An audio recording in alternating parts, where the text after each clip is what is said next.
menggoncang Indonesia. Jadi Belanda ini masih belum ridho terhadap keeksisan Indonesia.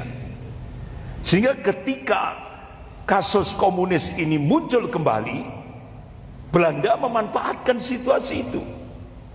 Sehingga 2015 sebelum bulan April itu mereka mengadakan seminar internasional di Den Haag, Belanda, yang dimotori oleh J.P. Prom, mantan presiden IMF, yang dulu pernah mencengkeram Indonesia pada zaman Presiden Soeharto.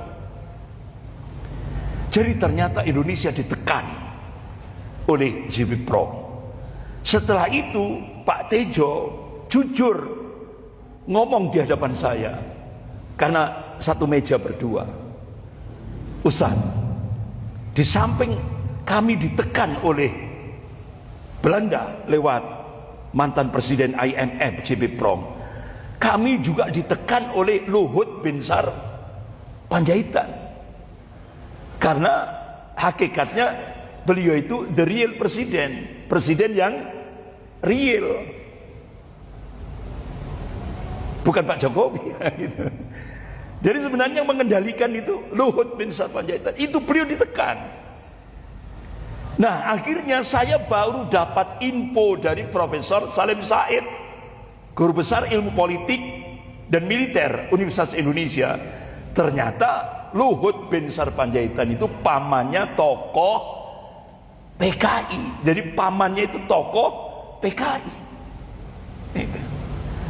Jadi klop sudah dengan Mr. Mulyono.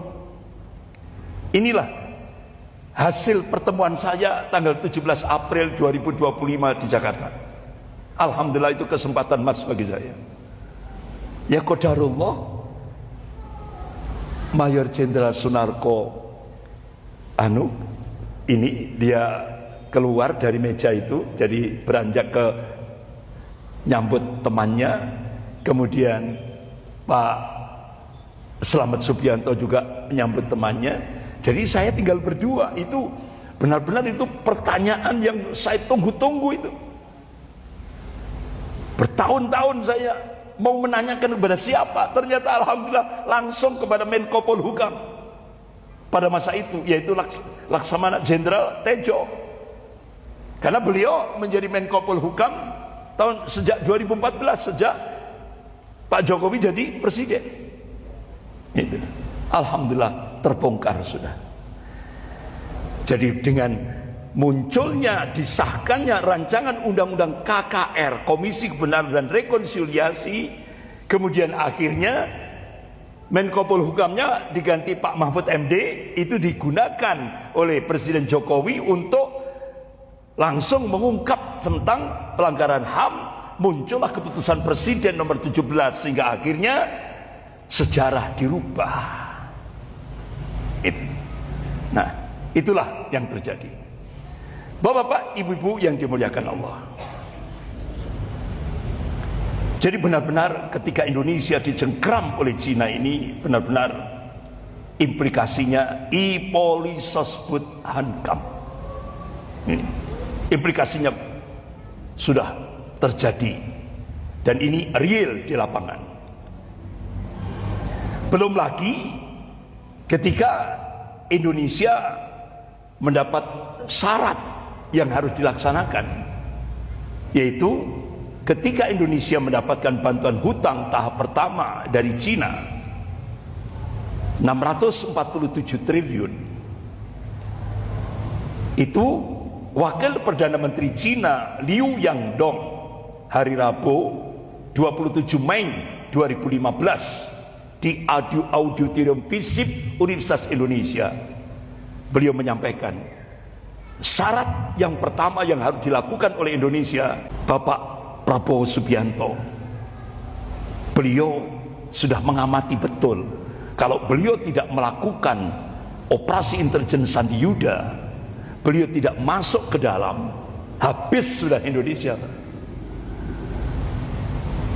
Makanya beliau ketika masuk ke dalam hanya menerima jabatan Menteri Pertahanan, beliau menyampaikan, saya siap dicaci maki, saya siap dijelek-jelekkan, karena inilah untuk penyelamatan negara.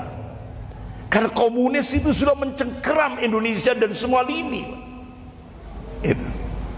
Alhamdulillah, akhirnya Pak Prabowo berhasil menyelamatkan Indonesia dari cengkeraman komunis ini sampai hari ini.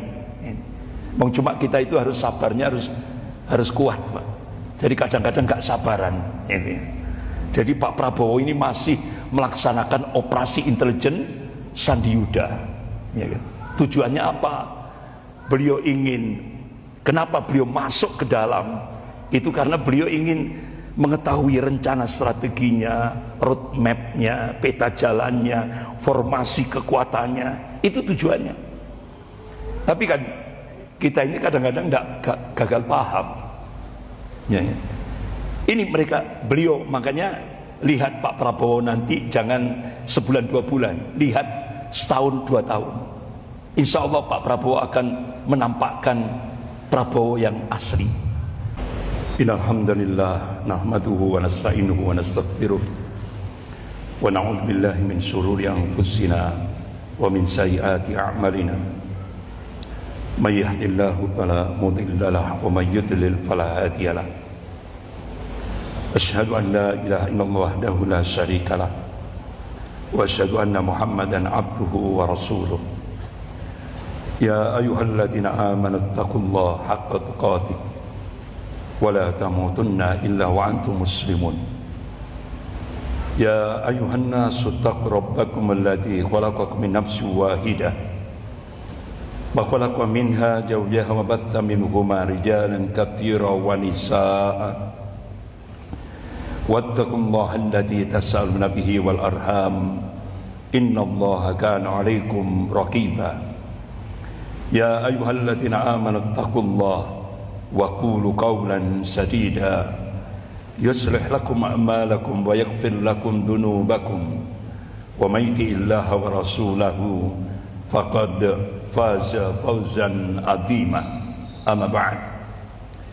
Fa inna asdaqal hadits kitabullah wa khairul hadi hadi Muhammadin sallallahu alaihi wasallam wa syarrul umur muhdatsatuha wa kullu muhdatsatin bid'ah wa kullu bid'atin dhalalah wa kullu dhalalatin finnar. Ma'asyiral muslimin rahimakumullah, kita melanjutkan tema bahasan kita yang sudah saya sampaikan mulai Jumat pertama, kemudian lanjut Ahad kedua subuh, tentang menyongsong masa depan Islam di Indonesia. Pada saat Ahad subuh kedua beberapa hari kemarin sudah saya sampaikan bagaimana ikhtiar yang saya beri nama ikhtiar kebangsaan dalam kehidupan berbangsa dan bernegara. Kita mulai sejak tahun 1994 di kota Malang. Karena apa?